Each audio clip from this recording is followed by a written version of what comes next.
Hello guys, welcome है। स्वागत है आप सभी का फिर से हमारे इस चैनल पर, जिसका नाम है सीजी कंप्यूटर्स। आप देख रहे हैं रायपुर से लाइव, और लगातार जारी है एंशिएंट हिस्ट्री की क्लासेस। और इस क्लास में आज क्या देखने वाले हैं, जैसा कि आपको बता दिया गया है कि गुप्त काल के बाद जो टॉपिक रहने वाला था वो है वर्धन वंश, या जिसको कहा जाता है पुष्यभूति वंश।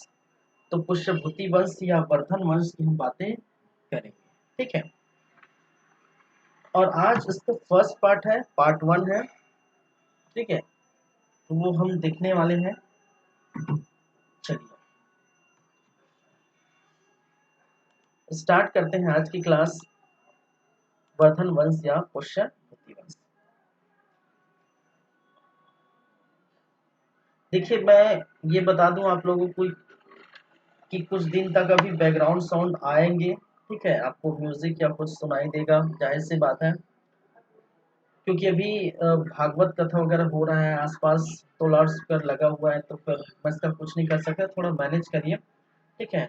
कोशिश करिए कि ईयरफोन हेडफोन से आप जो है वीडियो देखें, ठीक है। चलिए ठीक है, स्टार्ट करते हैं आज की क्लास।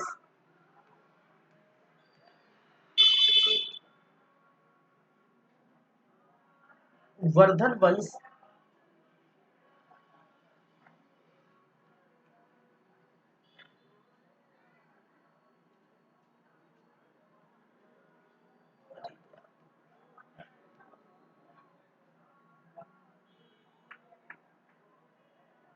वर्धन वंश, या जिसे एक और नाम से जाना जाता है पुष्यभूति वंश, ठीक है।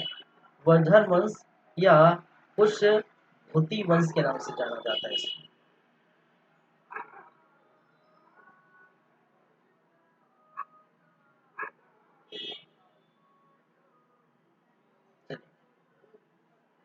तो पहली बात थी, वर्धन वंश क्यों कहते हैं और पुष्यभूति वंश क्यों कहते हैं, वो हम करेंगे, सभी बातें हम करेंगे, ठीक है। लेकिन में क्या क्या देखेंगे हम ये पहले जान लेते हैं, ठीक है। इस वर्धन वंश या इस पुष्यभूति वंश में और क्या क्या हम देखेंगे, इसकी चर्चा कर लें।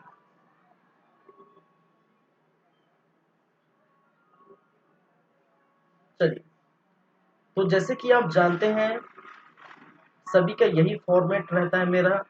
सबसे पहले उस वंश के बारे में बताना, उस वंश के बारे में जानकारी देना। तो परिचय में सभी चीज़ों का ब्यौरा देखने को मिलेगा, ठीक है। तो सबसे पहले यहाँ पर हम इसकी परिचय जान लेंगे और परिचय देखेंगे, ठीक है।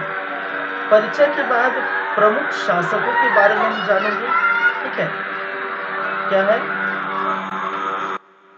प्रमुख शासक।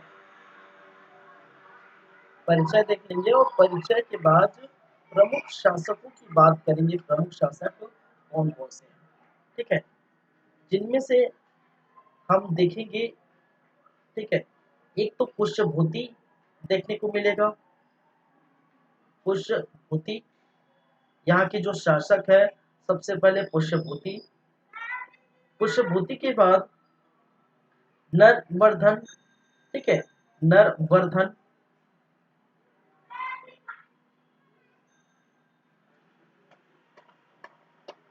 आदित्यवर्धन,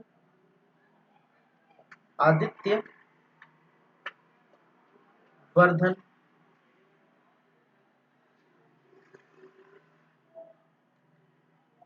प्रभाकर वर्धन, प्रभाकर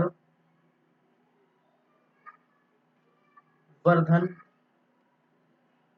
प्रभाकर वर्धन के बारे में हम पढ़ेंगे, ठीक है। इस प्रभाकर वर्धन के बारे में कहा जाता है कि इनके जो है 3 संतान थे, ठीक है। मैंने ये नहीं कहा 3 पुत्र थे, ठीक है, मैंने कहा 3 संतान थे। उनमें से 2 पुत्र थे, ठीक है, और एक का नाम, ठीक है, राजवर्धन, दूसरे का नाम हर्षवर्धन, राजवर्धन। दूसरे का नाम हर्षवर्धन, हर्षवर्धन, जो अपने समय के एक फेमस हिंदू शासक और इस समय के अंतिम शासक, अंतिम हिंदू शासक, जो कि एक महान हिंदू शासक हर्षवर्धन हुए। फिर एक पुत्री हुई थी, ठीक है, और पुत्री का नाम था राजश्री। ठीक है, चलिए, तो 3 संतान थे।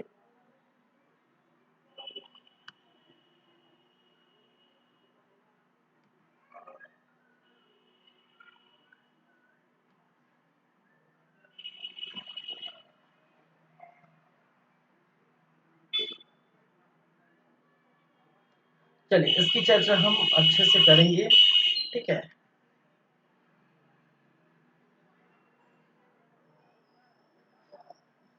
इसका मतलब हम नंबर 4 के 5 के शासक इसको लिख सकते हैं, नंबर 6 का शासक इसको लिख सकते हैं। ठीक है, ये तो दूसरी जगह शादी ब्याह करके चली जाती है। ठीक है, इसकी हम चर्चा करेंगे। ठीक है, तो मेनली हम जो देखेंगे वो तो एक पुष्यभूति की बातें करेंगे, प्रभाकर वर्धन की बातें करेंगे, राजवर्धन, हर्षवर्धन और पुत्री राष्ट्र, इन सिर्फ इनकी ही बातें करेंगे। बीच में और कई शासक हुए हैं। ठीक है, कई बुकों में ये भी मेंशन किया गया है कि नर जो है नरवर्धन, इनके बाद राज्यवर्धन प्रथम होते हैं, उनके बाद आदित्यवर्धन, प्रभाकर वर्धन, और ये राज्यवर्धन इसको सेकंड मान के चला है। ठीक है, तो कई बुकों में ऐसा दिया गया है, लेकिन कई बुकों में राज्यवर्धन, ठीक है, प्रथम जो राज्यवर्धन, उनकी कई बुकों में बातें नहीं हुई है। ठीक है, तो और एग्जाम में पेपर डायरेक्ट राज्यवर्धन करके पूछता है, प्रथम या द्वितीय नहीं पूछता। ठीक है, तो हम उसी से हम क्या करते हैं, चलते हैं। नेक्स्ट हम बातें करेंगे। ठीक है, ये शासकों की हम बात करेंगे।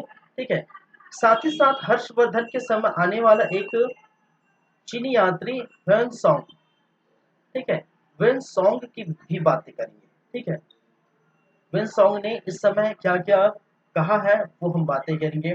ठीक है, इस समय की प्रशासन व्यवस्था, वर्धन वंश की क्या है, प्रशासन व्यवस्था हम देखेंगे। प्रशासन व्यवस्था की बातें करेंगे। ठीक है,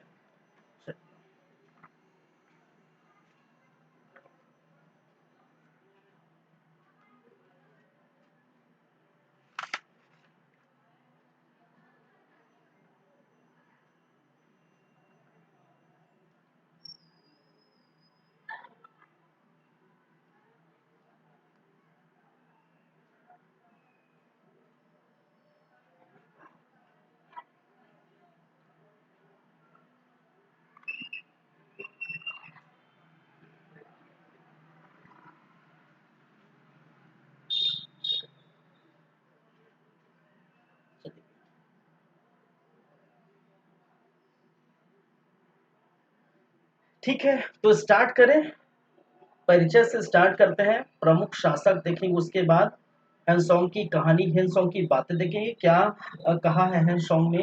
ठीक है, जो भारत के बारे में, ठीक है, उनकी क्या राय है, किन किन क्षेत्रों में क्या क्या उन्होंने, क्या है, इनकी चर्चा हम करेंगे। चलिए, आगे बढ़ते हैं, कहानी को आगे बढ़ाते हैं और देखते हैं इनके परिचय।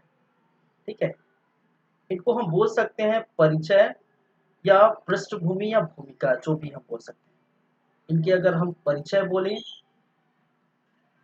इनकी पृष्ठभूमि बोले, या इनकी भूमिका बोले,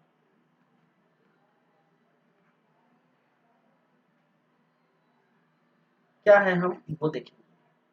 ठीक है,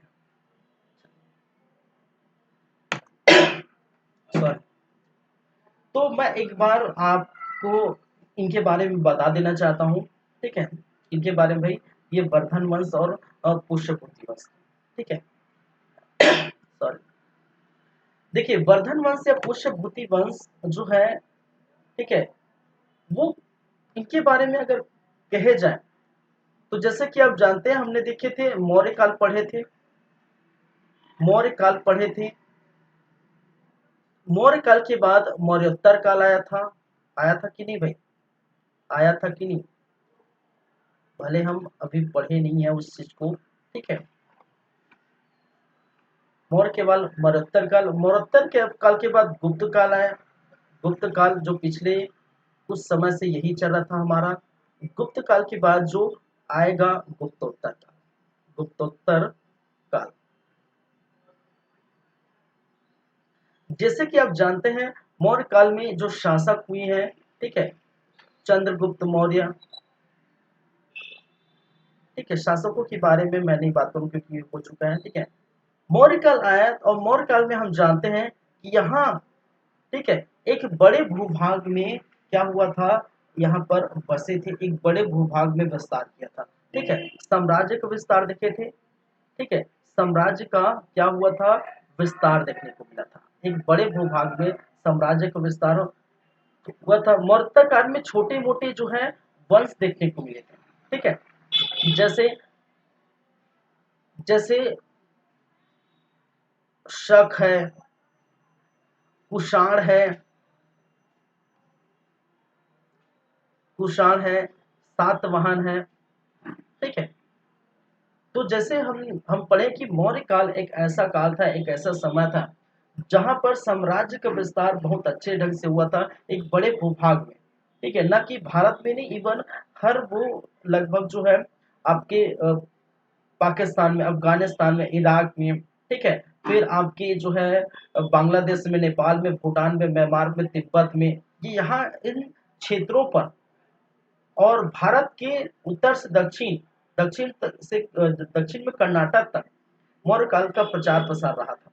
उनके बाद जब मौर्योत्तर काल आते हैं तो मौर्योत्तर काल में ये पता चलता है कि हालांकि जो है सातवाहन यहाँ पर साम्राज्य का विस्तार करना चाहते थे, कुषाण और सातवाहन विस्तार करना चाहते थे, लेकिन उतने बड़े भूभाग में ये विस्तार नहीं किए, ठीक है। तो उनके बाद जो है, ठीक है, मौर्य काल के बाद छोटे छोटे जो है वंशों में, टुकड़ों में क्या हो गया था, डिवाइड हो गया था, हम देखे थे, ठीक है। क्योंकि साम्राज्य का विस्तार बड़े भूभाग में नहीं हुआ था, एक कोई बड़ा राजवंश नहीं आया था, ठीक है। तो वो छोटे छोटे टुकड़ों में विभाजित हो गए थे, जैसे शक है, कुषाण है, सातवाहन है, ठीक है, ऐसे में। उसके बाद जब आते हैं गुप्त काल, तो इन्होंने भी क्या है, मौर्य की तरह साम्राज्य का विस्तार किया, ठीक है। इन्होंने भी क्या किया, मौर्यों की तरह तरह साम्राज्य का विस्तार देखने को मिला है। साम्राज्य का क्या हुआ है, विस्तार हुआ था। मौर्य की तरह साम्राज्य का विस्तार देखने को मिला है गुप्त काल में, जो पिछले क्लास में हम देखे थे, ठीक है। जहां पर चंद्रगुप्त प्रथम की बातें अच्छे से की थी, समुद्रगुप्त, जहां पर समुद्रगुप्त को, ठीक है, आर्यवत और जो है दक्षिणावत, इनकी विजय प्राप्त हुई थी, जिनका प्रमाण, जिनका उल्लेख हमें प्रयाग, प्रशस्ति और हरिशेख, ठीक है, हरिशेख से हमें क्या मिलते हैं, ठीक है, किससे, तो प्रयाग प्रशस्ति से, ठीक है, और एरन अभिलेख से मौर्य की सॉरी समुद्रगुप्त के बारे में जानकारी मिलती है। तो साम्राज्य का विस्तार इस लेवल पर उन्होंने किया था। तो मौर्य के बाद, ठीक है, ये दूसरा मौका था गुप्त काल में जहां साम्राज्य का विस्तार अच्छे तरीके से हुआ। तो जैसे मौर्य काल के बाद, ठीक है, छोटे छोटे राज्यों में, छोटे छोटे राजवंशों में, छोटे छोटे वंशों में डिवाइड हो गए था, ठीक है। छोटे छोटे वंशों में अलग अलग स्थानों पर वंश शासन कर रहे थे। उसी प्रकार जब गुप्त काल का पतन हुआ, गुप्त काल का पतन हुआ, तो गुप्त काल के पतन के बाद फिर से एक ऐसा स्थिति आया, एक ऐसा स्थिति पैदा हुआ जहां पर कोई ऐसे बड़े भूभाग में अपने साम्राज्य का विस्तार नहीं कर पाए, ठीक है। और उनमें से एक था गुप्तोत्तर काल, ठीक है। और गुप्तोत्तर काल, जिसको गुप्त के बाद आने वाला काल कहा जाता है, या इसे गुप्तोत्तर काल को, इसको पूर्व मध्य काल भी कहा जाता है।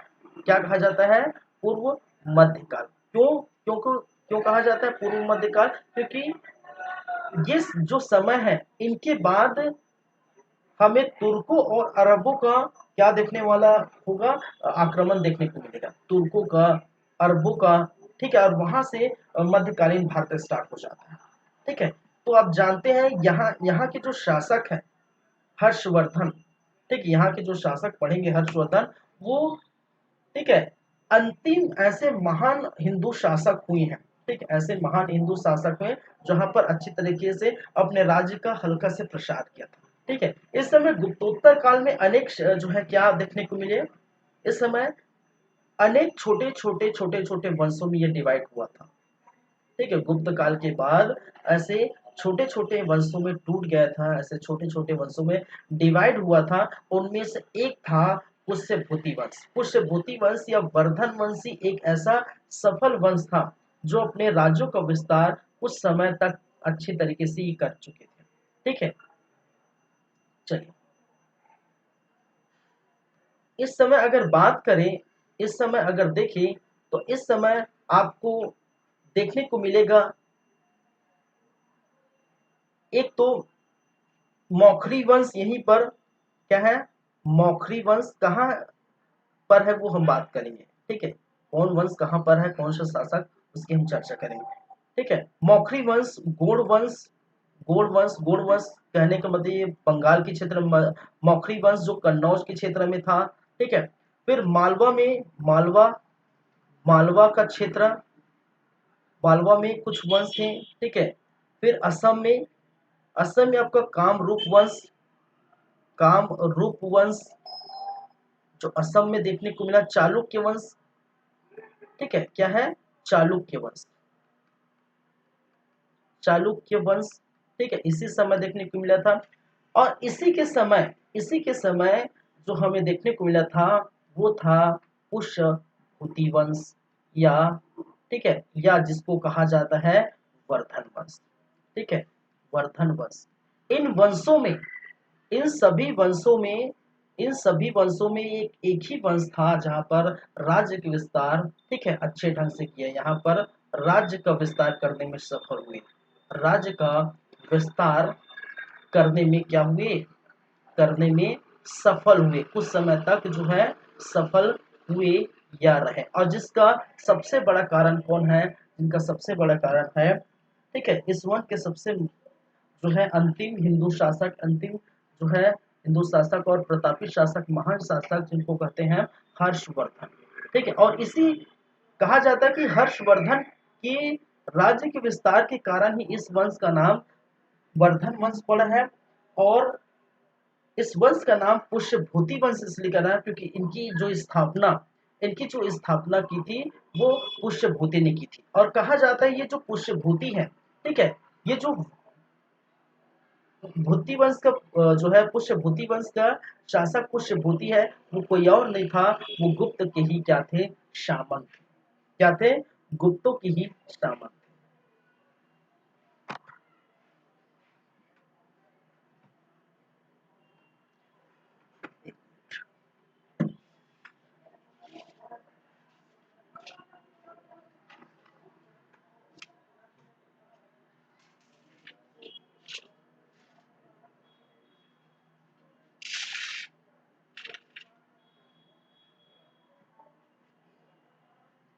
चलिए, समझ रहे मेरी बातें, मैं एक बार फिर से दोहरा देता हूँ। ठीक है, मैंने कहा जैसे कि मौर्य काल में देख रहे थे एक सफल साम्राज्य का विस्तार बड़े भूभाग में भारत के अलावा अन्य देशों में देखने को मिला था। और उसके बाद मौर्य के बाद मौर्योत्तर काल छोटे छोटे, ठीक, मौर्योत्तर काल में छोटे छोटे वंशों में टूट गए थे, शक कुषाण सातवाहन जैसे, ठीक है, छोटे छोटे ग्रीक, ठीक है, ऐसे छोटे छोटे जो है टुकड़ों में टूट गए थे।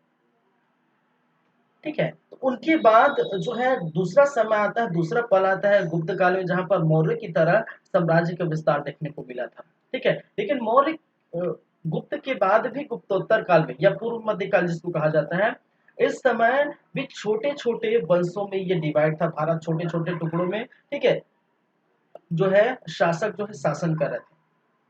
इनमें से एक था पुष्यभूति वंश, या जिसको हम कहते हैं वर्धन वंश। और इन्होंने ही क्या है, राज्य का विस्तार, ठीक है, थोड़ा अच्छे ढंग से किया है। ठीक है, इनके अलावा, ठीक है, तो इसी को हम आज पढ़ने वाले हैं।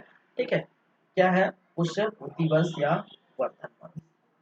क्लियर है बातें?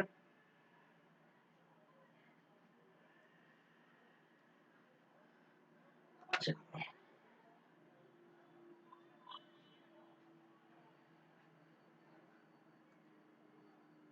आगे बढ़े।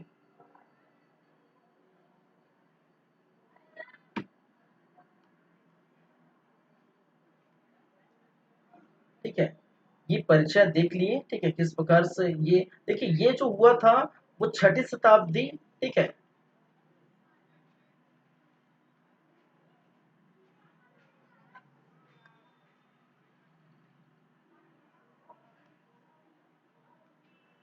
ठीक है, 6ठी शताब्दी की वंश है, 6वीं शताब्दी, ठीक है, 6ठी शताब्दी में आपको देखने को मिला था। चलिए बात करते हैं इस वंश के कुछ शासकों के बारे में, ठीक है, कहा प्रमुख शासक के बारे में, प्रमुख शासकों की बात करते हैं, ठीक है, और मैंने कहा प्रमुख शासक में सिर्फ, ठीक है, 2 ही 3 ऐसे शासक हैं जिनके बारे में हम बात करेंगे, ठीक है, जिनमें से एक हम बात करेंगे, ठीक है, किसके बारे में, पुष्यभूति के, ठीक है, पुष्यभूति,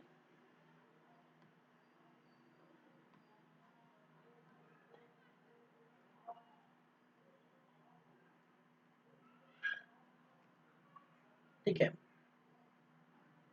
पुष्यभूति के बारे में क्या कहा जाता है कि ये इस वंश के वर्धन वंश के, ठीक है, पुष्यभूति वंश के, पुष्यभूति वंश या वर्धन वंश के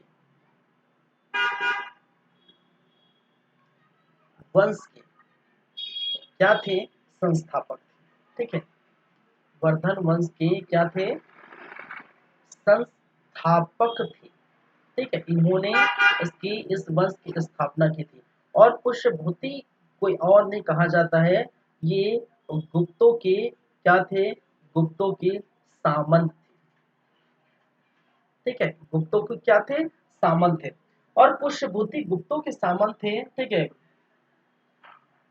यहाँ पर ये देखने को मिलता है जब आप पढ़े होंगे, ठीक है, जब स्कंद गुप्त की बातें कर रहे थे हम, कुमार गुप्त की बातें कर रहे थे, उस समय हुणों का आक्रमण हुआ था, ठीक है, हुणों का आक्रमण हुआ था, और हुणों के बारे में मैंने बताया था कि ये जो है अफगानिस्तान में इनका मेन राजधानी अफगानिस्तान में देखने को मिला था, भारत में नर्मदा नदी के आसपास ये बसे हुए थे, ठीक है, और हुण जो है ऐसे जो है क्या थे, ठीक है, एक प्रकार से बोला जाए तो, ठीक है, जो हो सकते हैं जो कमजोर शासक या कमजोर वंश देखकर ये क्या कर देते हैं, हमला कर देते हैं, ठीक है, तो ऐसे में क्या देखने को मिला था कि गुप्त के समय क्या देखने को मिला, हुणों का आक्रमण हुआ था, ठीक है, क्या मिला था, हुणों का आक्रमण, तो हुणों का जब आक्रमण हुआ था तो गुप्त के जो शासक है, गुप्तों के जो शासक है, वो हुणों के आक्रमण में जब लग गए थे, ठीक है, उनको भगाने में लग गए थे, युद्ध में लग गए थे, तो कहा जाता है चुपके से जो है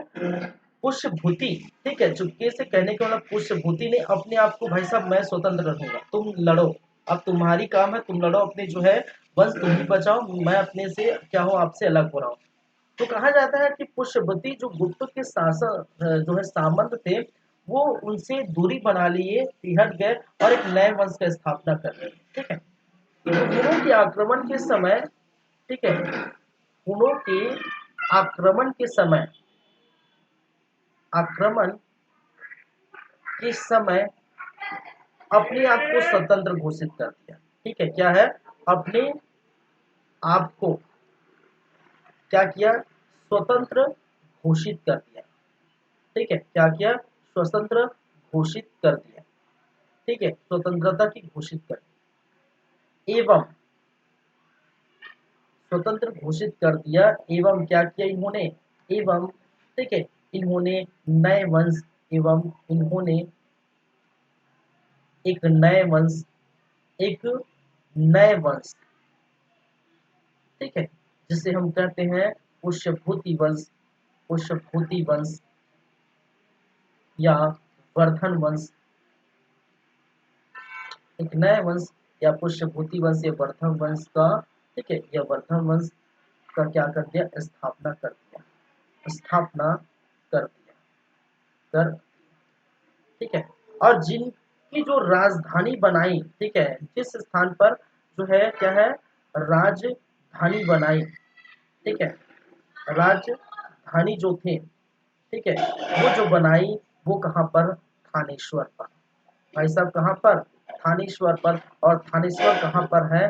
आपकी हरियाणा के पास, ठीक है, हरियाणा पर है थानेश्वर पर, ठीक है। चलिए, समझ रहे मेरी बातें? मैंने क्या कहा? पुष्यभूति वंश या वर्धन वंश के संस्थापक थे, गुप्तों की ये सामंत थे। जब गुप्त के समय, आप कुमार गुप्त स्कंद गुप्त की बात जब हम कर रहे थे, तो उस समय हुणों का आक्रमण हुआ था, जहां पर स्कंद गुप्त ने, ठीक है, हुणों को भगाया था। और इनका उल्लेख कहाँ मिलता, आप कमेंट करके बताइए किस अभिलेख से, ठीक है। स्कंद गुप्त के किस अभिलेख से हुणों के आक्रमण का उल्लेख मिलता है? आप अगर देख रहे हैं वीडियो तो कमेंट करके बताइए, ठीक है। और इन्होंने अपने आप को स्वतंत्र घोषित कर दिया, हुणों के आक्रमण के समय अपने आप को स्वतंत्र घोषित कर दिया इन्होंने, एक नए राजवंश पुष्यभूति वंश का स्थापना कर दिया। और इसके साथ ही राजधानी थानेश्वर हरियाणा में ये क्या कर दिए, ठीक है, इनकी स्थापना कर दी। क्लियर है बातें, ठीक है। तो पुष्यभूति के बारे में, ठीक है, बस इतनी जानकारी है। ये संस्थापक थे, गुप्तों के सामंत थे, और जो है इन्होंने ही, ठीक है, थानेश्वर पर राजधानी बनाकर ये स्थापना कर दी थी, ठीक है। क्लियर है बातें?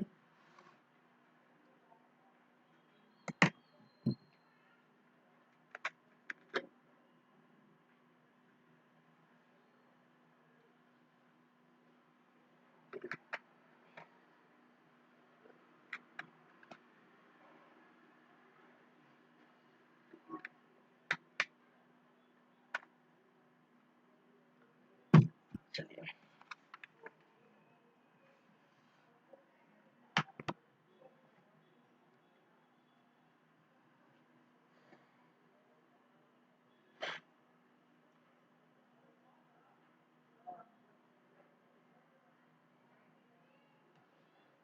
आगे चर्चा करें, आगे बात करें, और आगे की बातें हम किस पर करेंगे भाई? पुष्यभूति के बाद प्रभाकर वर्धन, क्योंकि इनके बारे में ज्यादा कुछ जानकारी किताबों में नहीं, कहीं पर नहीं है, उनके बारे में कभी क्वेश्चन नहीं पूछा। याद रखिए, वर्धन वंश से क्वेश्चन जो पूछेगा, ठीक है, वो सिर्फ और सिर्फ हर्षवर्धन से रिलेटेड पूछेगा, ठीक है, याद रखिए, ठीक है। वर्धन वंश से क्वेश्चन पूछेगा। एक बार सीजीपीएससी में क्वेश्चन आया था, ठीक है, सीजीपीएससी में क्वेश्चन आया था कि इनमें से किस शासक ने राज्यवर्धन की हत्या की थी, ठीक है। तो राज्यवर्धन के बारे में भी आता है, क्योंकि ये रिलेटेड है, ठीक है, ये रिलेटेड है, क्योंकि हर्षवर्धन जब गद्दी पर बैठते हैं, क्योंकि कब इनके जो बड़े भाई हैं, ठीक है, ये क्या थे, ये बड़े भाई थे, ठीक है, ये बड़ा पुत्र था, बड़ा पुत्र था, मतलब इनका बड़ा भाई था, ठीक है। तो ये जो है, ठीक है, उनके बाद तो मंझला था, उसके बाद जो है क्या है, पुत्र थी, जो भी है, तो ये बड़ा पुत्र है, ठीक है। तो उनके बड़े भाई, हर्षवर्धन के बड़े भाई राज्यवर्धन की मृत्यु हुई थी। किसने किया था, हम चर्चा करेंगे कौन, ठीक है, किस कारण से किसने किया था, हम चर्चा करेंगे, ठीक है। तो यही क्वेश्चन एक बार सीजीपीएससी में पूछा था, सीजीपीएससी या सीजीपीएफ ध्यान नहीं आ रहा है, लेकिन इसकी हत्या किस शासक ने की थी, ये देखने को मिला था, ठीक है। इसकी चर्चा हम करेंगे। चलिए, तो नेक्स्ट बात करते हैं प्रभाकर वर्धन, ठीक है, इसकी प्रभाकर वर्धन की।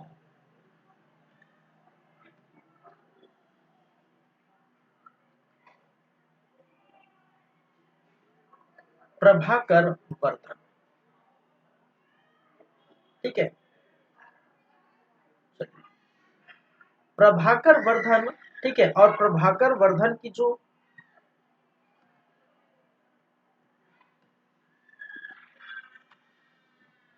चलिए, प्रभाकर वर्धन की जो पत्नी थी, ठीक है, उस पत्नी का नाम यशोमती था। क्या था? यशोमती, ठीक है। और जैसे कि मैंने बताया कि प्रभाकर वर्धन के क्या थे, 3 संतान थे, और 3 संतान में एक राज्यवर्धन,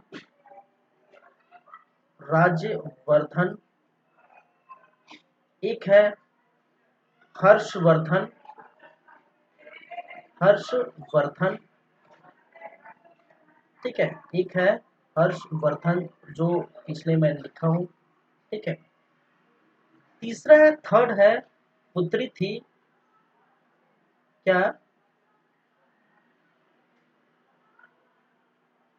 राजश्री, राजश्री पान मसाला, ऐसा है क्या? नहीं भाई, ये राजश्री पान।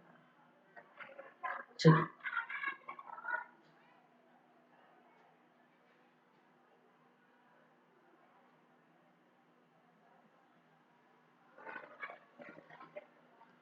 चलिए, अगर प्रभाकर वर्धन की बात करें तो पुष्यभूति के बाद कहा जाता है, ठीक है, पुष्यभूति के बाद, पुष्यभूति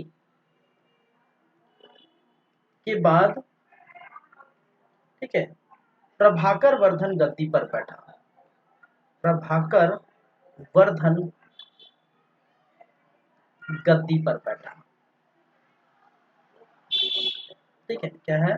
प्रभाकर वर्धन गद्दी पर बैठा। चलिए,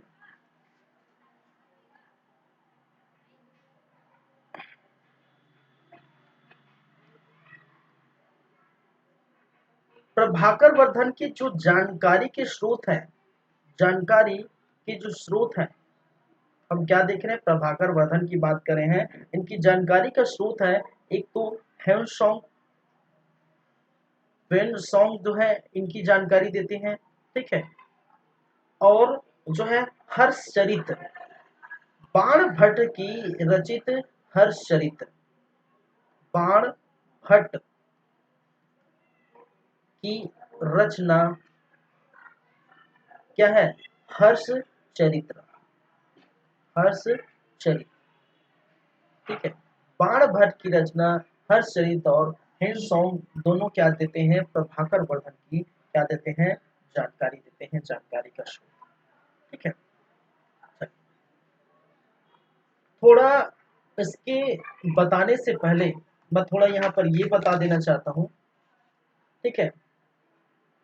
देखिए, इनकी पुत्री का जो विवाह हुआ था, ठीक है, इनकी पुत्री का जो विवाह हुआ था, ये भाई साहब क्या सोचे थे कि जो है पुत्री का विवाह मैं कर देता हूँ, ठीक है, सुखी रहेगी, ठीक है, पुत्री का विवाह, और पुत्री का विवाह, ठीक है, पुत्री कौन है? राजश्री, और राजश्री का विवाह किया था मौखरी वंश के शासक गृहवर्मन से, ठीक है, मौखरी वंश के शासक, ठीक है, किसे? गृहवर्मन से,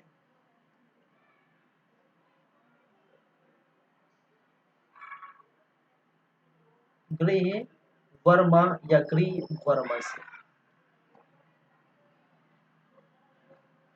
ठीक है, मौखरी वंश के शासक गृहवर्मन से। राशि का विवाह किससे हुआ था? गृहवर्मन से। चलिए, कुछ बातें करते हैं, ठीक है,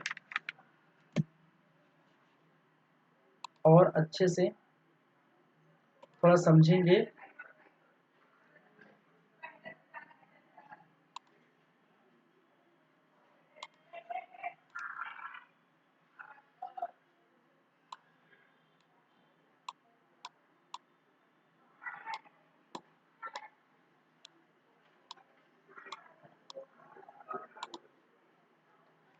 चलिए,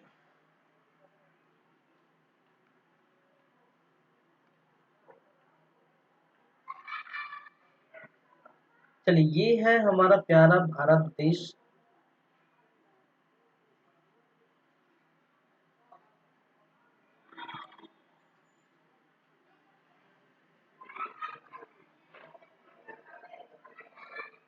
मच्छर बहुत परेशान करते हैं।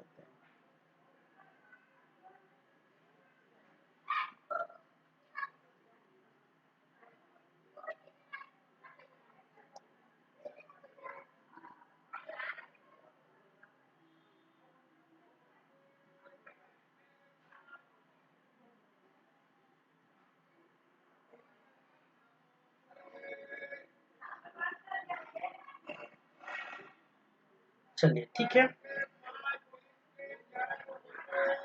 यहाँ पर है, देखिए, ये है आपका छत्तीसगढ़, जहाँ पर मैं बैठा हूँ, ठीक है, ये आपका जो है छत्तीसगढ़, ठीक है, होम लिखा है तो छत्तीसगढ़ कहिए। यहाँ पर अगर बात करें तो छत्तीसगढ़, ये मध्य प्रदेश लगा, ये उत्तर प्रदेश, बिहार, ठीक है। यहाँ पर ये जो हरियाणा का क्षेत्र है, ठीक है, ये जो हरियाणा का क्षेत्र है, मैं ऐसे ही बना देता हूँ, ठीक है। ये जो हरियाणा का क्षेत्र है, इसी हरियाणा में कहाँ पर, थानेश्वर, थानेश्वर पहले समझिएगा, थानेश्वर, ठीक है। और थानेश्वर ये कहाँ पर, हरियाणा, क्या है, हरियाणा, ठीक है। और इस थानेश्वर, इस हरियाणा में, ठीक है, इस थानेश्वर, इस हरियाणा में जो है देखने को मिलेगा वो है वर्धन वंश, ठीक है। क्या है, वर्धन वंश। कौन से वंश भाई, वर्धन वंश। क्लियर है बातें, ठीक है। चलिए, वहीं पर हम देखेंगे कि यूपी का क्षेत्र, उत्तर प्रदेश, ठीक है, उत्तर प्रदेश का जो क्षेत्र है, ये उत्तर प्रदेश है, ये बिहार है, इधर जाएंगे तो बिहार है, ठीक है। तो एग्जैक्टली मैंने ये नहीं, मैप में एग्जैक्टली नहीं बता रहा हूँ, ठीक है, लगभग जो है, ठीक है, ये है उत्तर प्रदेश, ठीक है। यहाँ पर मौखरी वंश, ठीक है, उत्तर प्रदेश, यहाँ पर कन्नौज, कन्नौज के स्थान पर,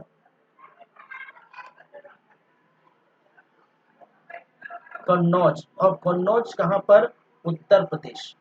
इस उत्तर प्रदेश में कन्नौज में कौन है अभी, मौखरी वंश, मौखरी वंश, समझेगा।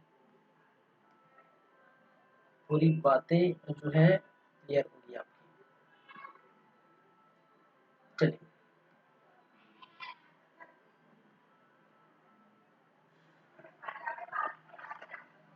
इस समय की बात करें तो इधर असम के साइड, ठीक है, इधर जो है असम के साइड, असम में जो है आपको कामरूप प्रदेश, ठीक है, यहाँ पर असम में कामरूप जो है वंश, कामरूप वंश, जो कि कहाँ पर, असम के क्षेत्र में देखने को मिला। वहीं पर आप देखेंगे, ठीक है, ये जो बंगाल के क्षेत्र है, ठीक है, ये जो, ठीक है, क्या है, बंगाल का क्षेत्र है, कहाँ पर, बंगाल। और इस बंगाल के क्षेत्र में गोंड वंश देखने को मिला था, ठीक है। बंगाल, बंगाल में क्या थे, गोंड वंश, गोंड वंश, ठीक है। बंगाल में क्या होते हैं भाई साहब, गोंड वंश। चलिए, वर्धन वंश की बात करें तो इस समय जो शासक देखने को मिला था, ठीक है, शासक तो तब्दील होंगे, जाहिर सी बात है, ठीक है। हम अलग अलग समय अलग अलग शासक की बात करेंगे, ठीक है। तो प्रभाकर वर्धन, ठीक है, क्या है, अभी तो खैर अभी बात करें, प्रभाकर वर्धन की बात करेंगे, तो अभी प्रभाकर वर्धन मैं लिख देता हूँ, ठीक है। मौखरी वंश के जो शासक थे, मौखरी वंश के जो शासक थे, उस शासक का नाम था गृहवर्मन, ठीक है। क्या है, गृह वर्मा, या जिसको ग्रीव वर्मन भी कहा जाता है, ग्रीव वर्मन भी कहते हैं या ग्रीव वर्मा भी कहते हैं, दोनों में जो भी है। क्लियर है बातें। चलिए, यहाँ पर अगर ये छत्तीसगढ़ है तो ये जो है स्थान है मध्य प्रदेश के स्थान है, ये महाराष्ट्र, ठीक है। तो ये मध्य प्रदेश के स्थान पर, मध्य प्रदेश में, ठीक है, कि मालवा क्षेत्र में, ठीक है, मालवा क्षेत्र, मालवा क्षेत्र में एक शासक जो है राज करता था, जिसका नाम था देवगुप्त, ठीक है। क्या नाम था, देवगुप्त,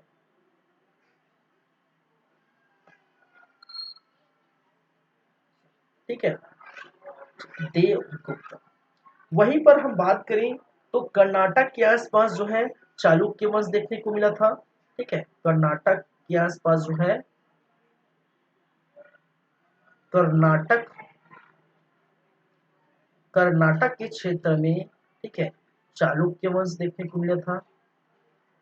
मैं किसकी बात कर रहा हूँ, जब इस समय थानेश्वर पर, हरियाणा पर वर्धन वंश का शासन था, तो उनके समकालीन जो शासक हुए, उनके समकालीन जो वंश हुए, उनकी चर्चा है, उनकी बातें, ठीक है।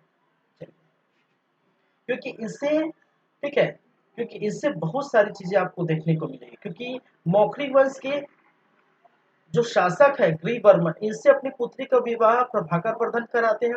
ठीक है, प्रभाकर वर्धन की मृत्यु, ठीक है, ये बंगाल के गौड़ शासक, और इस बंगाल के गौड़ शासक का नाम शशांक था। याद रखिए, इस शासक का नाम था शशांक। ठीक है, शशांक एवं मालवा क्षेत्र के जो शासक है देवगुप्त, इन दोनों ने मिलकर करते हैं। ठीक है, ये सब बातें हैं।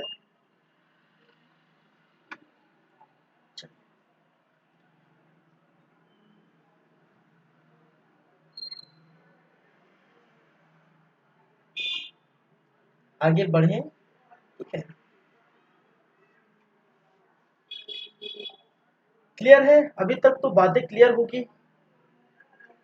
ये जो मैप देख रहे हैं, ठीक है, अभी तक ये बातें क्लियर है ना भाई?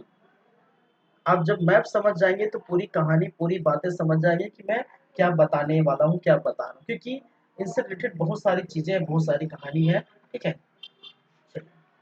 तो यही जो है मैंने कहा, मौखरी वंश के जो शासक है ग्रीवर्मन, ठीक है, और मौखरी वंश के शासक जो गिरवर्मन, जिनका स्थान कौन है?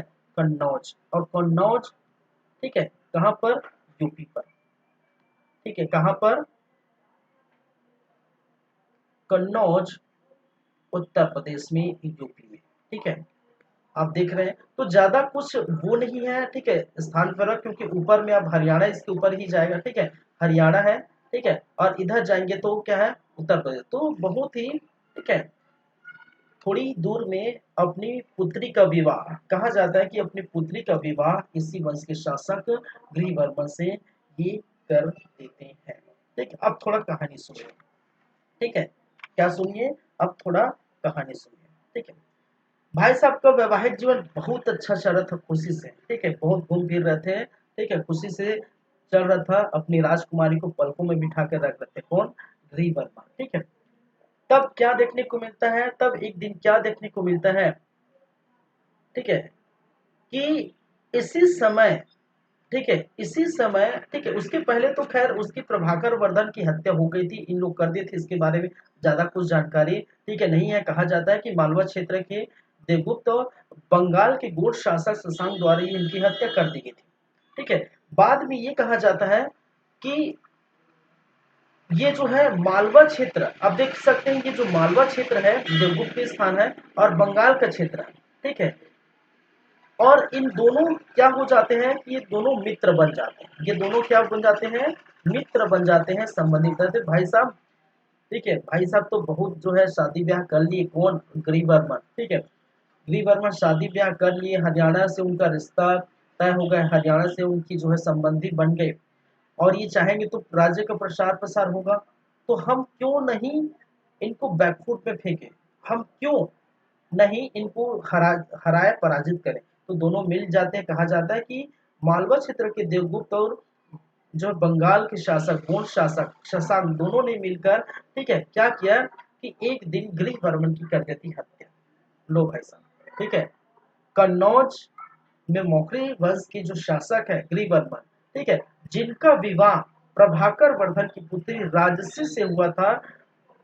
भाई साहब ने अच्छे से जो है जीवन व्यतीत कर रहे थे, और जीवन में इनका खलल डालने के लिए ये दोनों आ जाते हैं। और दोनों ने क्या किया? कहा जाता है, ठीक है, इन्होंने, ठीक है, मिलकर, ठीक है, पहले तो मालवा क्षेत्र के देवगुप्त से वो क्या हो जाते हैं? ठीक है, उनसे सामना कर लेते हैं।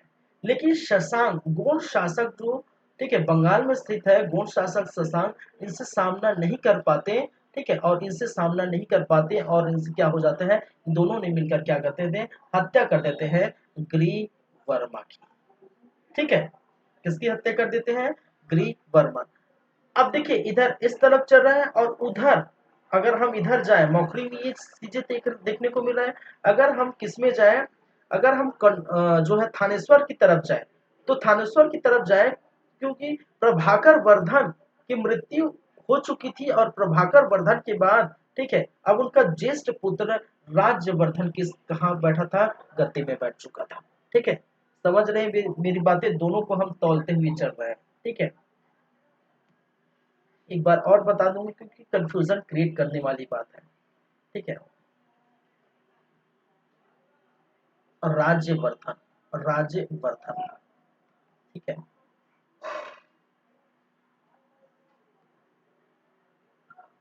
पिता प्रभाकर वर्धन, प्रभाकर वर्धन के मृत्यु के बाद, के मृत्यु के उपरांत, के मृत्यु के बाद उनका बड़ा पुत्र, उनका बड़ा बेटा या बड़ा पुत्र, ठीक है, थानेश्वर का शासक बना या थानेश्वर का शासक बना, ठीक है। अब की बात है, चलिए इस समय मैंने क्या कहा था, ठीक है, इसी समय की बात है, इस समय, ठीक है। मालवा शासक, मालवा शासक, ठीक है। मालवा शासक कौन है भाई, ठीक है। मालवा शासक और गौड़ शासक देवगुप्त, मालवा शासक देवगुप्त प्लस बंगाल के गौड़ शासक, गौड़ शासक, गौड़ शासक कहां पर, बंगाल की। और गौड़ शासक कौन है भाई साहब, शशांक, ठीक है। गौड़ शासक शशांक, ये दोनों ने क्या किया, ये दोनों ने मिलकर, ठीक है, इन दोनों ने मिलकर क्या किया, इन दोनों ने मिलकर, ठीक है, ग्रीव जो वर्मन की, ठीक है, किसकी, ग्रीव वर्मन की, वर्मन की क्या कर देते हैं, हत्या कर देते हैं, हत्या कर देते हैं। समझ रहे मेरी बात, जब राज्यवर्धन क्या बनते हैं, शासक बनते, ग्रीव वर्मन की हत्या, ठीक है।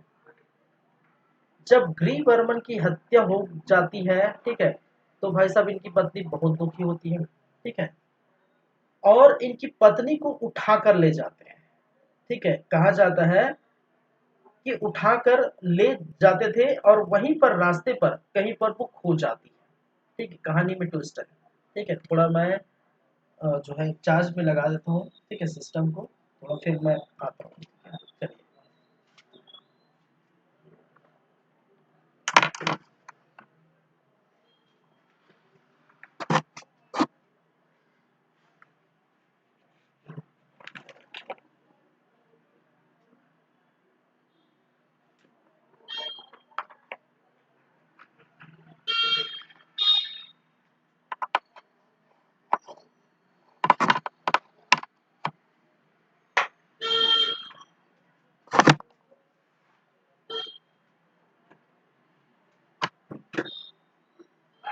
चलिए मैंने क्या कहा, मालवा शासक देवगुप्त और गौड़ शासक जो है बंगाल के गौड़ शासक शशांक, इन दोनों ने मिलकर क्या किया, ग्रीव वर्मन की हत्या कर दी थी। भाई साहब खत्म तुम्हारा चैप्टर, हम राज्य का विस्तार हम करेंगे, ठीक है। राज्य का विस्तार करने के लिए, ठीक है, इन्होंने, इन दोनों ने मिलकर क्या किया, इनकी हत्या कर देती है, ठीक है। जब बात पता चलता है किनको, राज्यवर्धन, और राज्यवर्धन क्या है, ठीक है, राज्यवर्धन क्या है, उनकी किनके भाई है भाई, राष्ट्रीय के भाई, और राष्ट्रीय के पति कौन है, वी वर्मन, ठीक है। राष्ट्रीय के पति कौन है, वी वर्मन, ठीक है। और हत्या होने के बाद राष्ट्र यहीं पर क्या हो जाती है, गुम हो जाती है, कहीं खो जाती है, ठीक है। राष्ट्रीय, ठीक है, क्या हो जाती है, गुम हो जाती है, ठीक है।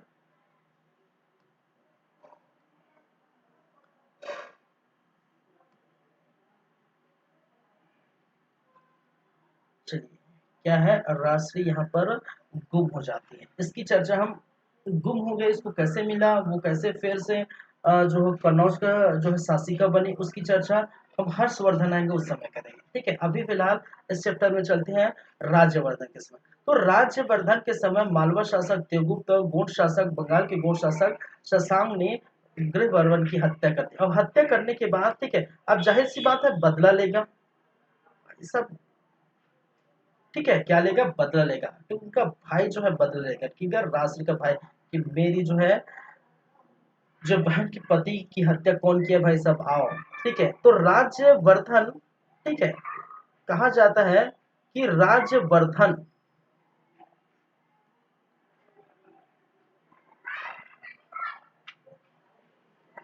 बदले लेने हेतु,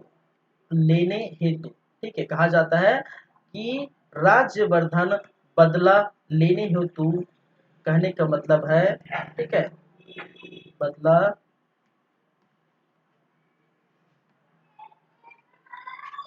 लेने हेतु, ठीक है, दोनों से युद्ध करते हैं, ठीक है, किससे, दोनों से क्या करते हैं, युद्ध करते हैं, ठीक है। तो दोनों से युद्ध करते हैं कहने का मतलब है अब क्या होगा, अब क्या होगा, एक तरफ है राज्यवर्धन वर्सेस, ठीक है, वर्सेस मालवा शासक देवगुप्त, ठीक है, और गोंड शासक, कहाँ के गोंड शासक, बंगाल के गोंड शासक, कौन भाई साहब, शशांक, ठीक है, बंगाल के गोंड शासक शशांक, इनसे बदला लेने जाते हैं, ठीक है, युद्ध करने जानते हैं, ठीक है। इन दोनों के बीच क्या होता है, युद्ध होता है, और कहा जाता है इस युद्ध में, ठीक है, इस दोनों के बीच क्या होता है भाई साहब, युद्ध होता है, और इस युद्ध में, ठीक है, राज्यवर्धन की हत्या, ठीक है, गोंड शासक शशांक ने कर दी, ठीक है। इस युद्ध में क्या देखने को मिलता है, क्या देखने को मिलता है कि राज्यवर्धन की हत्या बंगाल के गोंड शासक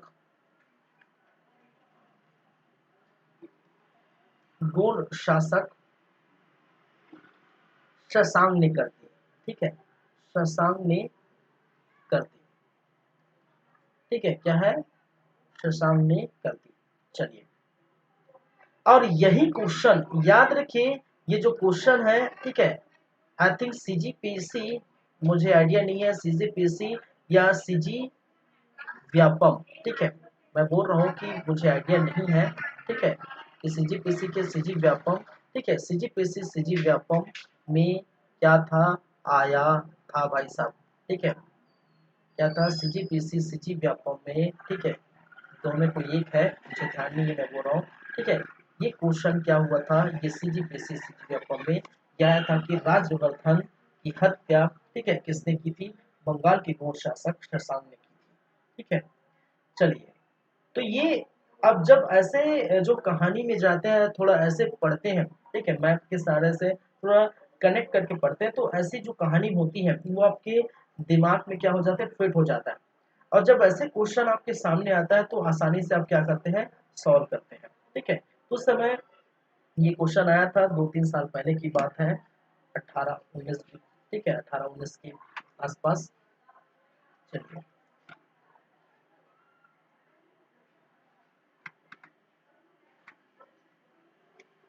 अब देखिए, अब क्या होगा,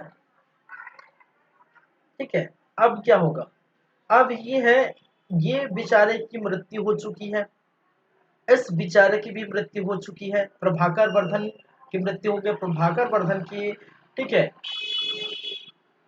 कि जो है मरने के बाद या उनकी मृत्यु के बाद राज्यवर्धन शासक बने, इनकी भी मृत्यु हो गई, ठीक है, और राज्यवर्धन की मृत्यु हो गई, और राज्यवर्धन के बाद जो शासक बनेगा वो कौन बनेगा, हर्षवर्धन बनेगा।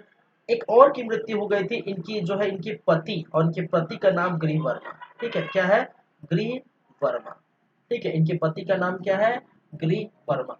तो इन दोनों ने मिलकर लगभग 1, 2 और 3, 3 लोगों की जान ली थी, तीनों की क्या करते हैं, हत्या की, ठीक है। अब सोचिए इनके फैमिली, ठीक है, इस समय इनकी फैमिली की ऐसी स्थिति है, ठीक है, कि राज्यवर्धन जो बड़ा भाई इस समय शासक था, ठीक है, उनकी हत्या कर दी गई थी, और गद्दी पर बैठने वाला है हर्षवर्धन, महज 16 साल की उम्र में, महज 16 साल की उम्र में ये गद्दी पर बैठते हैं, क्योंकि कोई ऑप्शन ही नहीं बचा था, क्योंकि बहुत ही जल्द, बहुत ही जल्द प्रभाकर वर्धन की मृत्यु हो जाती है, बहुत ही जल्द राज्यवर्धन की मृत्यु हो जाती है, ठीक है। तो वो कुछ चारा नहीं था कि इस वंश को आगे बढ़ाया, इस शासन प्रशासन को आगे बढ़ाया। तो आगे बढ़ाने के लिए कौन आएगा? वो आएगा उनका दूसरा बेटा, ठीक है, कौन? हर्षवर्धन, क्योंकि उनकी पुत्री का विवाह हो चुका था। वो मौखरी में कन्नौज की राजकुमारी के रूप में वो बैठी थी, लेकिन पद खाली है। देख, अब क्या है, जब हर्षवर्धन के समय की बात आएगी, ठीक है, हम बात करेंगे, पहले हम सुन लीजिए। जब हर्षवर्धन के समय की बात आ जाए तो हर्षवर्धन के सामने बहुत बड़ा चुनौती होगा, ठीक है।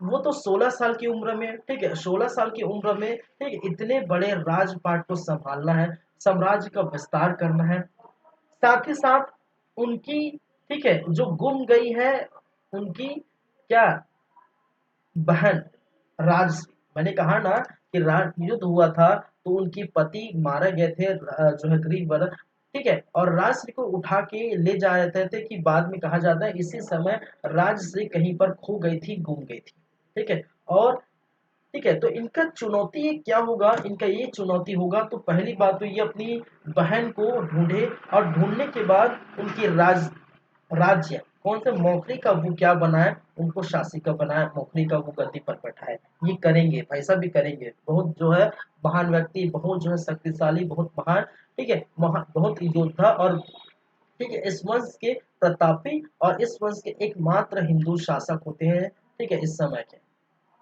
तो हर्षवर्धन अपनी जो है बहन राजश्री को ढूंढ कर, खोज कर, जो भूमि है उनको ला के बैठाएंगे कहाँ पर? कहाँ पर भाई? इनके पति के स्थान पर। कहाँ पर? कन्नौज पर, ठीक है। कन्नौज का इनको उत्तराधिकारी क्या करते हैं? सौंप देंगे। पहली बातें। दूसरी बातें, ठीक है, इनके जितने भी दुश्मन हैं उनका क्या है, धीरे धीरे खात्मा करेंगे, ठीक है, धीरे धीरे खात्मा करेंगे। कहने के बाद इनका दुश्मन कौन है? तो सबसे बड़ा दुश्मन तो ये दोनों है, मालवा क्षेत्र का देवगुप्त, और जो है बंगाल के स्थान पर जो गोंड वंश है, ठीक है, उसका एक शासक शशांक, ठीक है, दोनों जो है दुश्मन है, दोनों को क्या करेगा, ठीक है, दोनों की हत्या करेगा, दोनों को पराजित करेगा, ठीक है, और पराजित करने के बाद, ठीक, इनका पूरी तरह से ये राज्य का विस्तार कर लेते हैं। अब जानते हैं थानेश्वर इनका पहली क्या होती है हर्षवर्धन की? तो थानेश्वर सबसे फर्स्ट राजधानी हर्षवर्धन की होती है, लेकिन सेकंड राजधानी ये कन्नौज को बनाता है। क्यों? क्योंकि कन्नौज पर जब बात करें, कन्नौज पर अपनी बहन राजश्री को बैठाया जाता है, तो पूरी तरह से सक्षम नहीं रहती राजश्री, पूरी तरह से अपने पति का स्थान लेने के लिए सक्षम नहीं रहती। वो एक, ठीक है, ये सिर्फ गद्दी पर बैठे रहे थे, उनको राज पर संभालने नहीं आ रहा था, वो पूरी तरह से सक्षम नहीं थी, जिसके कारण से जिसके कारण से जो हर्षवर्धन ने पहली राजधानी थानेश्वर को बनाई थी और दूसरी राजधानी कन्नौज को बनाई, और यहाँ पर विस्तार उनका देखने को मिला था, ठीक है। तो इस तरह से जब हर्षवर्धन आएगा तो ये दोनों का स्थान, ठीक है, यहाँ से यहाँ का जो स्थान है हर्षवर्धन के समय, ये दोनों का स्थान क्या हो जाता है, एक में कंबाइंड हो जाता है, ठीक है, दोनों के जो स्थान है एक में, तो इतना बड़ा राज्य का विस्तार देखने को मिलता है, ठीक है। और ठीक है, और प्रशासन व्यवस्था में देखेंगे और कौन कौन से स्थान को ये हर्षवर्धन जीते थे, ठीक है, उसकी भी हम चर्चा करेंगे, ठीक है। चलिए, तो ये कहानी रही है, ये बात रही है किसकी? हर्षवर्धन की, जो हम करेंगे, ठीक है, इसलिए मैं पहले ही बता देता हूँ। कोई दिक्कत किसी को?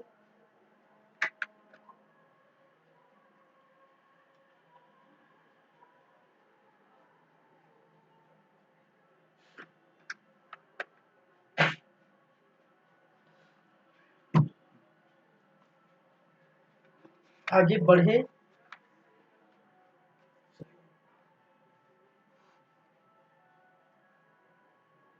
अब जो बात करेंगे वो मेन जो है किसकी?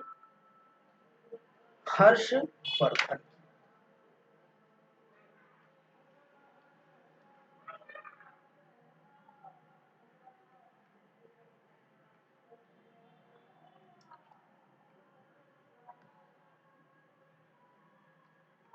हर्षवर्धन, ठीक है, और कहा जाता है इनका टाइमलाइन 606 ईस्वी से लेकर, ठीक है, 647 647 ईस्वी तक इनका शासन काल रहा है, इनके शासन काल, ठीक है, इनके हर्षवर्धन। हर्षवर्धन के बारे में हम बात करेंगे कुछ बातें, ठीक है। इनमें से हम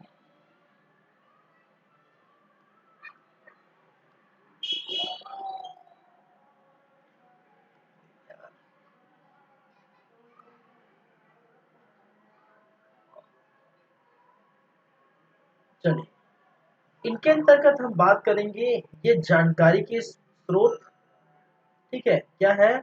जानकारी के स्रोत। तो सबसे पहले इनके परिचय देख लेते हैं, ठीक है। क्या है? इनके परिचय देखेंगे भाई साहब की। दूसरी, जानकारी के स्रोत देखेंगे, जानकारी के स्रोत, ठीक है। चलिए,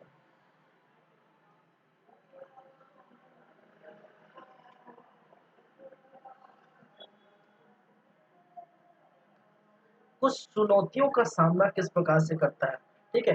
क्या चुनौती थी, चुनौतियां, ठीक है। इस समय इनकी क्या चुनौतियां थी, उनको किस प्रकार से चुनौतियों को ये क्या करते हैं, खरा उतरते हैं, वो करते हैं, ठीक है। चलिए,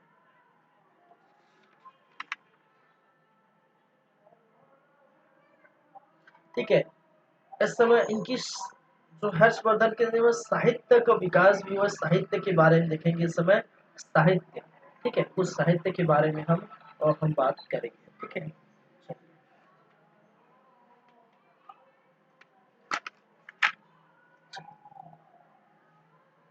ठीक है, चलिए। तो हम ये बात करेंगे परिचय, जानकारी के स्रोत, चुनौतियां का कैसे ये सामना करते हैं, ठीक है। साहित्य की क्या क्या बातें हम देखेंगे, ठीक है। तो परिचय, बड़े भाई हर्षवर्धन राज्यवर्धन की मृत्यु के उपरांत 606 में, ठीक है, ये थानेश्वर का क्या बना, शासक बना, ठीक है। पहली बात है, बड़े भाई राज्यवर्धन की मृत्यु के बाद, मृत्यु के उपरांत महज 16 वर्ष की उम्र में, मैंने कहा 16 वर्ष की उम्र में 606 ईस्वी में, ठीक है, थानेश्वर कहाँ पर है, हरियाणा, थानेश्वर हरियाणा का क्या बना, शासक बना, ठीक है। और इन्होंने राजधानी, इनकी राजधानी क्या है भाई साहब, इनकी जो राजधानी है वो है थानेश्वर, इनकी राजधानी क्या है, थानेश्वर।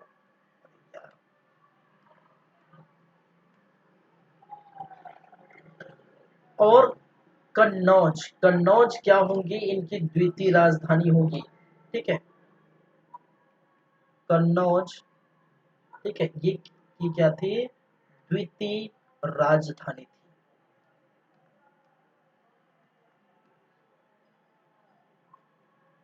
द्वितीय क्या है, राजधानी थी। पहली बातें, ठीक है। चलिए,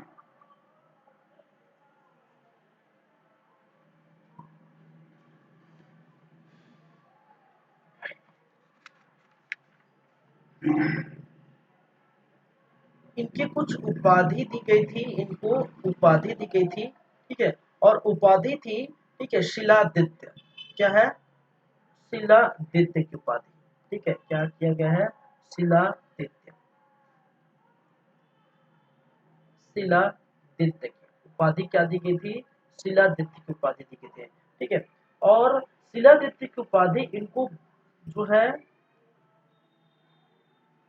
बौद्ध साहित्य में कहा गया है, कहाँ कहा गया है, बौद्ध साहित्य, ठीक है। शिलादित्य की जो उपाधि देखने को मिली थी वो कहाँ पर देखने को मिली थी, बौद्ध साहित्य में देखने को मिली थी। और आप जानते हैं, देखिए इसी समय, देखिए अगर मैं इनकी बात करूं, ठीक है, इनकी बात करूं तो ये उपासक किसके हैं, ठीक है, उपासक, उपासक कहने का मतलब किसको मानते थे, शिव को मानते थे, ठीक है, प्लस सूर्य देवता को मानते थे, तो सूर्य का क्या था, उपासक था, ठीक है। बाद में, ठीक है, बाद में बौद्ध धर्म के महायान को, बौद्ध, ठीक है, धर्म, जहां पर महायान, बौद्ध धर्म महायान के क्या थे, अनुयायी थे। ये अनुयायी कब बने भाई साहब, जब आते हैं हर्षवर्धन, ठीक है, कौन आते हैं, सॉरी हर्षवर्धन नहीं, हेमसोंग, ठीक है, जब आते हैं हर्षवर्धन तो खुद है वेन सॉन्ग, जब हेम सॉन्ग आते हैं, और आपको पता है हेम सॉन्ग के बारे में बताऊंगा बाद में, खैर हेम सॉन्ग आते हैं तो वो, ठीक है, चीन से, ठीक है, ये आते हैं 629 ईस्वी और वो 645 ईस्वी, ठीक है, लगभग 14-15 साल तक ये, 15-16 साल तक ये क्या करते हैं, ये भारत में रहते हैं। और हेम सॉन्ग आया था यहाँ पर, ठीक है, अपनी जो है बौद्ध धर्म को जानने के लिए, बौद्ध धर्म की शिक्षा प्राप्त करने के लिए, ठीक है, क्योंकि ये महायान शाखा के, ठीक है, महायान शाखा की शिक्षा प्राप्त करना चाहते हैं। और उस समय आप जानते थे, उस समय जानते थे कि नालंदा में बहुत बड़ा जो क्या था, ठीक है, शिक्षा का एक विस्तार हो चुका था, किस समय, गुप्त काल के समय। तो जब इनके प्रभाव में आए, हिल्सोंग के प्रभाव में आए, तभी से इन्होंने, ठीक है, इन्होंने बौद्ध धर्म को अपनाया, बौद्ध धर्म को माने, ठीक है, बौद्ध धर्म के महायान शाखा में ज्यादा रुचि लिए, ठीक है, और इनके ही प्रभाव में, हिल्सोंग के प्रभाव में आकर ये बौद्ध धर्म को अच्छी तरीके से जाने, ठीक है। तो सबसे पहले ये शिव और सूर्य को उपासक थे, शिव सूर्य को मानते थे। बाद में बौद्ध धर्म के महायान शाखा कब जुड़े, कब माने, जब हिल्सोंग आते हैं, ठीक है, और हिल्सोंग, ठीक है, वो बौद्ध धर्म की शिक्षा प्राप्त करने आते हैं, जब ये यात्रा में देखते हैं, ठीक है, तो इनसे जब प्रभावित होते हैं, इनसे मिलते हैं तो प्रभावित होते हैं, तो वो भी अपने क्या मानते हैं, बौद्ध धर्म को मान लेते हैं, उनके अनुयायी बन जाते हैं। क्लियर है बातें, क्लियर है बातें, मैं इसको अच्छे से लिख देता हूँ, ठीक है।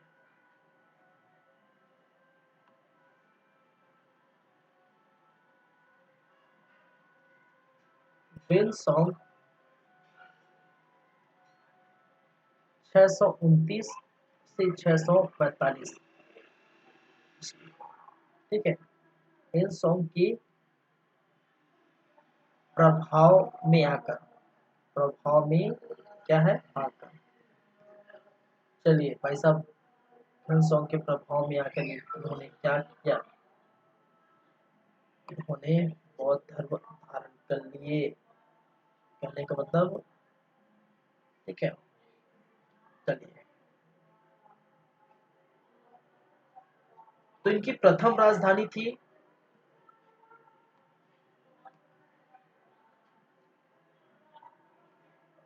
प्रथम राजधानी, ये द्वितीय राजधानी कब बनते हैं भाई, मैंने बताया था ना, जब अपनी बहन को गद्दी पर बैठाते हैं, वो सक्षम नहीं होते उस गद्दी को चलाने के लिए, कन्नौज की गद्दी पर, क्योंकि कन्नौज में इसके जीजा जी बैठे रहते हैं, ठीक है, तो उन्हीं के स्थान पर इन्होंने क्या किया है, ठीक है, अपनी द्वितीय राजधानी बनाया है, जब हम बात करेंगे, ठीक है।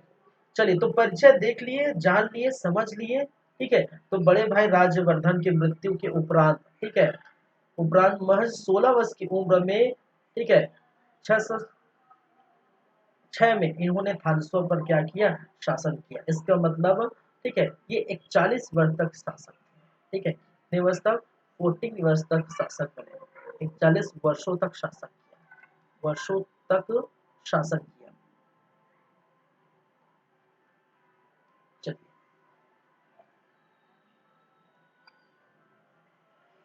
ठीक है, शिलादित्य कहा जाता है इनकी उपाधि बौद्ध साहित्य में, बातें क्लियर है। नेक्स्ट चलते हैं, इनकी बातें करते हैं कि परिचय के बारे में बात करेंगे, ठीक है, सॉरी परिचय हो गए, जानकारी के स्रोत क्या है,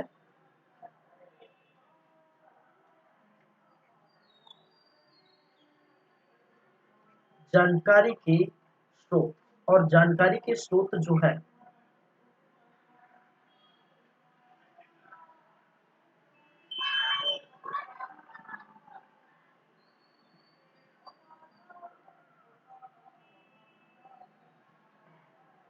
चलिए हमें कहाँ कहाँ से मिलती है।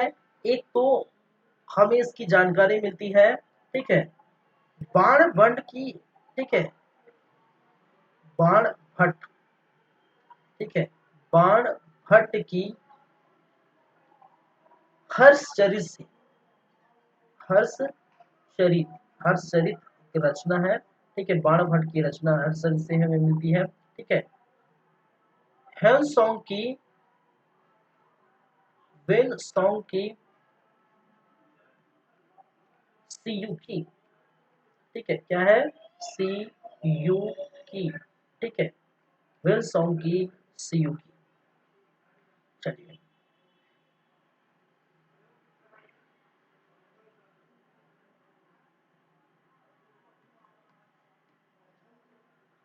हर्षवर्धन की कुछ जो है चीजें हैं, किताबें हैं, बोल सकते हैं हर्षवर्धन। तो हर्षवर्धन भी एक प्रकार के जो है भाई सब रचनाकार थे, किताबें थे, वो लिखा करते थे, ठीक है। मधुबन प्रशस्ति, इनकी रचना मधुबन प्रशस्ति से इनकी जो है जानकारी मिलती है, ठीक है। बांसखेड़ा अभिलेख, बांसखेड़ा अभिलेख इनका ही है, बांसखेड़ा अभिलेख से इनकी जानकारी मिलती है, ठीक है। वहीं पर हम बात करें, ठीक है, पुलकेशिन द्वितीय, पुलकेशिन, पुलकेशिन द्वितीय और पुलकेशिन द्वितीय के एहोल प्रशस्ति, के एहोल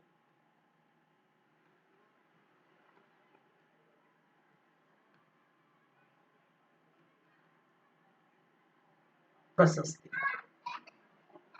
से इनकी क्या मिलती है, जानकारी मिलती है। तो जानकारी के स्रोत क्या है, बाणभट्ट की हर्षचरित्र, ठीक है, क्या है, बाणभट्ट की रचित क्या है, हर्षचरित, हेनसॉ की रचित सीयूकी, ठीक है, और हर्षवर्धन की रचित मधुबन प्रशस्ति, बांसखेड़ा अभिलेख, पुलकेशिन द्वितीय की रचित क्या है, एहोल प्रशस्ति। इनसे क्या मिलती है, इनकी जानकारी मिलती है, किनकी जानकारी मिलती है, हम बात कर रहे हैं हर्षवर्धन की जानकारी मिलती है, ठीक है।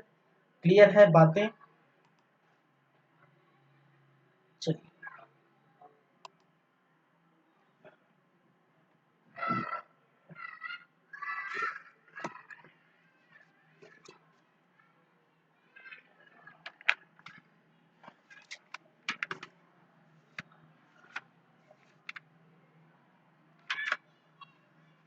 चलिए इसको हम करते हैं थोड़ा यहीं पर समाप्त। कहने का मतलब है हम आज की क्लास यहीं पर रखेंगे, क्योंकि आगे की क्लास में थोड़ा जो है चीज़ें कहानी पर तब्दील होगी, थोड़ा समय लगेगा, ठीक है।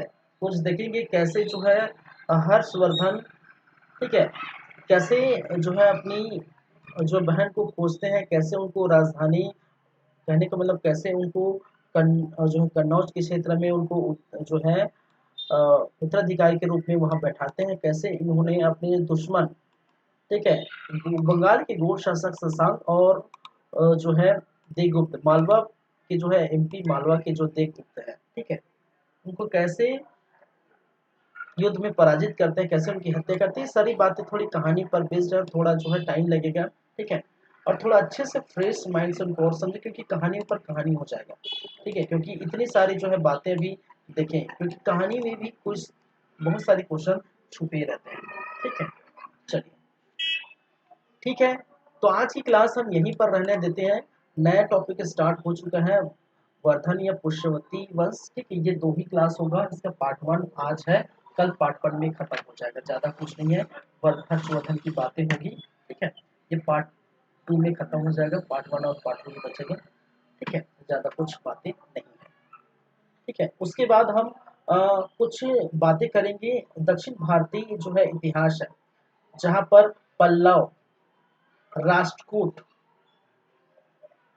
चालुक्य, चोल, खैर चोल तो मध्यकालीन आ गया, लेकिन मैं चाहता हूँ इसी में निपटाऊँ, इसी में निपटाऊँ, मतलब क्योंकि दक्षिण भारत पूर्ण है, पूरी तरह से दक्षिण भारत पढ़ेंगे, संगम वंश भी हम देखेंगे, यहाँ पर पांड्य वंश की हम बातें करेंगे, राष्ट्रकूट पांड्य वंश की बातें करेंगे, ठीक है। फिर कन्नौज अगर पर देख रहे हैं, कन्नौज देख रहे हैं अभी, ठीक है, तो कन्नौज पर जो त्रिपक्षीय संघर्ष हुई, पाल प्रतिहार और राष्ट्रकूट के बीच त्रिपक्षीय संघर्ष हुई, ठीक है, कई वर्षों तक ये चला, और लास्ट में जो प्रतिहार है उनका जो है उनके पास ये चला जाता है, ठीक है। तो इनकी बातें हम करें, तो ये सारी बातें बाकी हैं। ये जब पोर्शन खत्म हो जाएगा, ठीक, उसके बाद मध्यकालीन भारतीय इतिहास हम देखेंगे, जहाँ पर तोपों अरबों का जो आक्रमण से स्टार्ट करें। चलिए ठीक है, थैंक यू, ठीक है, मिलते हैं नेक्स्ट टाइम और बातें करेंगे इसके सेकंड जो है क्लास की या पार्ट 2 की, ठीक है। तो देखते रहिए हमारा यूट्यूब चैनल, ठीक है, देखते रहिए और लाइक करिए, सब्सक्राइब करिए प्लीज़, और कमेंट करिए और शेयर जरूर करिए अपने दोस्तों को, अपने फ्रेंड को, ताकि ये सभी को फ़ायदा मिल सके, ठीक है। चलिए ठीक है, thank you class, thank you guys.